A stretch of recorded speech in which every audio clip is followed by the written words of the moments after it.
Good afternoon, folks. Dreary day here in eastern Kentucky. I'm standing outside this old number 3 mine here, old Elkhorn mine, and we're getting ready to go in there. This mine's been shut down, to the best of my knowledge, for probably close to 50 years, and it was sealed up the whole time I was growing up here in this part of the world. But in recent years, somebody broke into it, probably looking for scrap metal would be my best guess. Um, Through some research, I found out that 4 people lost their lives in this mine, but the mine continued to operate after that, so going in here is not going to be disrespectful towards those people that passed away. And so anyways, I'm going in. My wife's going to stay on the outside. There is black damp in here. I was in here back during the summer, and you can go about 30 feet in and you can't breathe. And I wish I was joking about that, but I'm totally serious. So I'm going to go in and get some footage and show you folks. And when I leave here, we're going to travel probably about 2 miles, and I'm going to show you an old ventilation shaft that's about 150 feet deep. I don't know, it seems bottomless, but we'll go there when we leave here. But right now we're going to go inside the mine and I'll show you folks. So.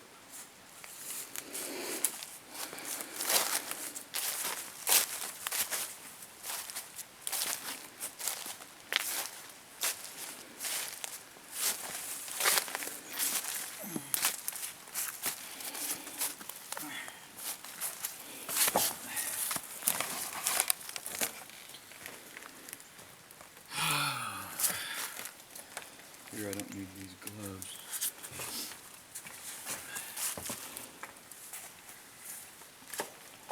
Go ahead and hand me that.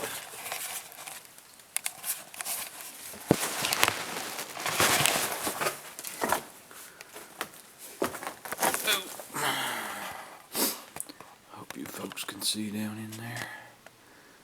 But this is where the coal used to come out. Like I said, somebody's been in here. Looks like getting scrap metal, but they were awful brave.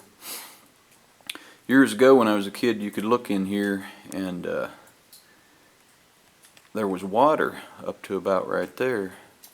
So something's happened with the water table. So water's definitely went down in here. But that's where the coal came out on the conveyor belt. Came out and went that way. There's actually a picture of the old tipple on a gentleman's website, which I just found this morning. His name's Roger Philpott. It's about coal mines and coal camps and so forth. But he's got some good information there, and I think he's written a couple books. And he also has a picture of the old Evanston tipple when it was being built. That's what it looked like to me. So you might want to check that out. So I'm going to go over here on this side, and like I said, I'm not going to go very far down in here because this stuff can knock you out in a hurry. But, whoa, there is,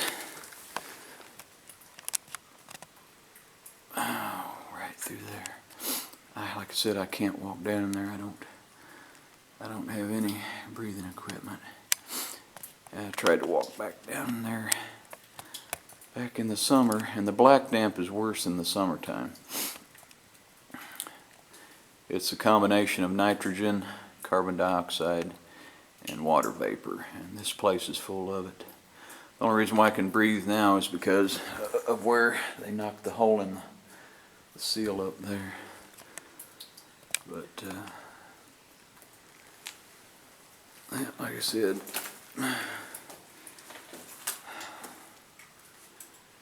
this is where 50, 60 years ago men used to go down in here and try to make a living, and I really respect that. I mean, anybody that works hard to take care of their family definitely has my respect. And these guys are really tough. I mean, in the wintertime they would go down here. They would never see the sun because you work 10, 12 hours a day. They'd come under the hill when it was dark in the morning, and they'd leave in the evening when it was dark. That almost looks like a stalactite down there. Concrete has to sit a long time to develop stalactites, if that's what that is in fact. But there's a bunch of them down there. Like I said, I won't go down there because you get about where the light's at and your oxygen starts running out, and there's a certain amount of sadness associated with these old structures. And you think about how active this used to be. They used to run 3 shifts here. I don't know if the camera's picking it up. It's real foggy in here.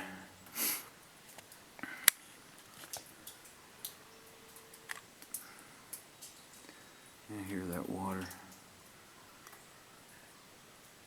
It's almost like the structure's weeping. So I want to turn this light out and you guys can listen.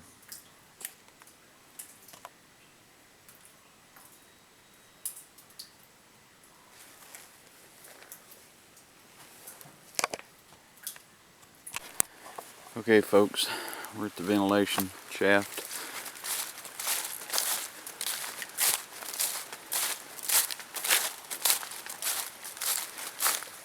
Right there it is. I propped the wire up on it so we could get a shot down in there. Back when I was a kid, about 40 years ago when I was growing up around here, there was a house down there. The Smiths lived there. There was an old coal camp boarding house. Of course, it was shut down and mainly just used for storage, and it was basically falling down. That's where their basketball court was. The Millers lived over there. That was before that road was put through. The coal company did that years later after everybody moved out. And there was a house over there that was completely full of survival cans. You couldn't even get in it hardly. And if you don't know what survival cans are, you'll have to go back to the 60s there, or that time period, and do some research. But those were in case of, you know, nuclear war and such. But let's walk up here. Yeah, this thing, it used to have a fence around it, barbed wire. You know, we looked at it when we were kids. We really, you know, couldn't get up to it like we can now, because, you know, it's all rusted, and there's the danger sign. And we actually used to play baseball. There was enough area down here to have a baseball field. So how times have changed. And there's the stream.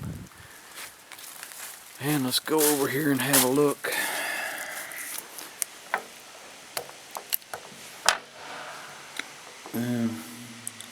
Hope you guys can see that. This should show up better than the mine footage. Let me see if I can get it. Yeah, it's not showing anything. There we go. Okay.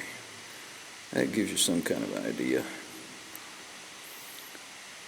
But this is about 2 miles away from the mine, and this brought fresh air to this part of their complex tunnel system, which I had always heard ran at least 6 miles. It may have been more than that.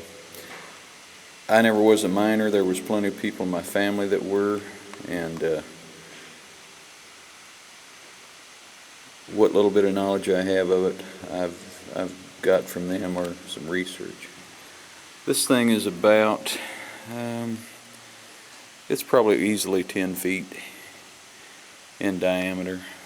It's amazing, the engineering, because this thing has to be really old and it's still nice and solid. If it wasn't, I wouldn't be standing up here close to the edge, because it gives me the willies a little. But I'm going to drop a rock down in there too and let you folks listen, see what you think.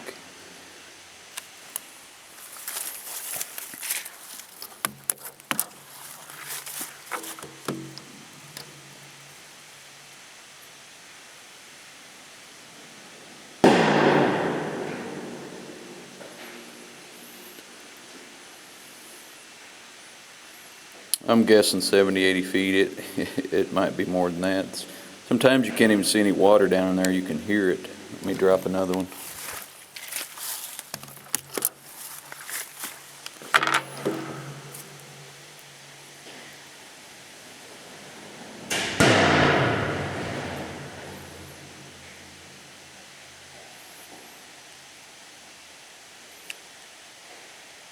Yep, let's drop one more.